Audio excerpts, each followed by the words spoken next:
Ce soir, je veux vous parler d'un nouveau péril pour nos libertés. C'est le futur traité international sur les pandémies négocié entre l'Organisation mondiale de la santé et les différents États du monde. Ce traité va restreindre le pouvoir des nations et organiser la mainmise de l'OMS sur nos politiques de santé. C'est extrêmement grave pour nos libertés individuelles, parce qu'on a vu à quel point l'OMS avait, pendant la crise Covid, marché main dans la main avec les États les plus répressifs et avec les laboratoires pharmaceutiques les plus dangereux. Alors de quoi s'agit-il ? Il s'agit d'un nouveau traité qui devrait être signé en mai 2024, donc c'est demain, et qui s'accompagnerait bien évidemment d'un passeport vaccinal pour pouvoir voyager dans le monde entier. Et donc une restriction sans précédent de nos libertés. Mais il y a des articles très graves dans ce traité, je m'appuie sur des réalités. Il y a d'abord l'article 15 qui prévoit que le directeur général de l'OMS pourrait dorénavant déclarer les pandémies. Avant, c'était un organisme. Et vous vous souvenez que pour l'affaire du Covid, la Chine avait bloqué pendant un moment, c'était une négociation entre les États. Là, ça serait le directeur général qui déclarerait une pandémie. Une fois qu'il a déclaré la pandémie, cela donnerait des pouvoirs extravagants à un nouvel organisme prévu par l'article 20, la conférence des parties. Et cette conférence des parties serait non pas un organe de recommandation, les termes ont un sens, mais il est marqué un pouvoir de décision. Ça veut dire que cet organe des parties, cette conférence des parties, par exemple, déciderait qu'il faut bloquer les frontières, qu'il faut mettre un pass vaccinal, qu'il faut imposer une vaccination obligatoire, etc., etc. Et c'est là qu'intervient le piège.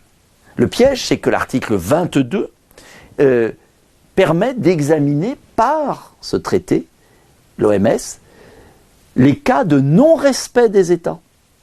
Et que les États ne pourront pas, je cite, nuire à leur population ni aux autres États.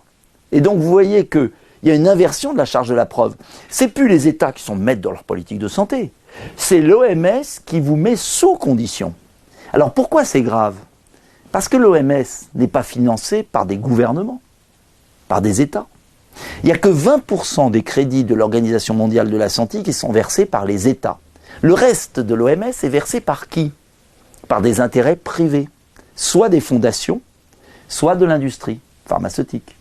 Ça veut dire par exemple que la fondation Gates, Melinda et Bill Gates, finance l'OMS et donc est à fond pour une vaccination accélérée des populations. C'est la fondation Bloomberg, c'est aussi des industries. Alors ça veut dire quoi ? Ça veut dire que vous voyez le piège se refermer. Ceux qui financent en plus ont le droit de demander que ces financements soient fléchés. Fléchés, ça veut dire quoi ? Je finance l'OMS, mais je veux qu'on vaccine telle population, de tel vaccin, contre telle maladie. Vous avez vu que tout est bouclé. On peut très bien imaginer des grandes entreprises pharmaceutiques qui veulent écouler, comme ça s'est passé au niveau de l'Union européenne, 4,6 milliards de doses pour 71 milliards d'euros décidés par Mme von der Leyen avec des SMS, dont 2,4 milliards d'euros pour une seule entreprise, Pfizer.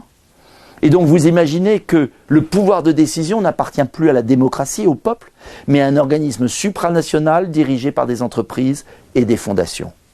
C'est une remise en cause totale de la souveraineté des nations, de la liberté individuelle, et ça peut être une catastrophe sanitaire.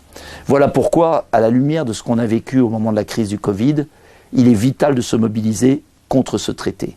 Je vous invite à diffuser cette vidéo, je vous invite à la partager, je vous invite à alerter, je vous invite à écrire aux parlementaires, je vous invite à m'aider aussi, à donner. On a besoin d'argent. Financièrement, oui.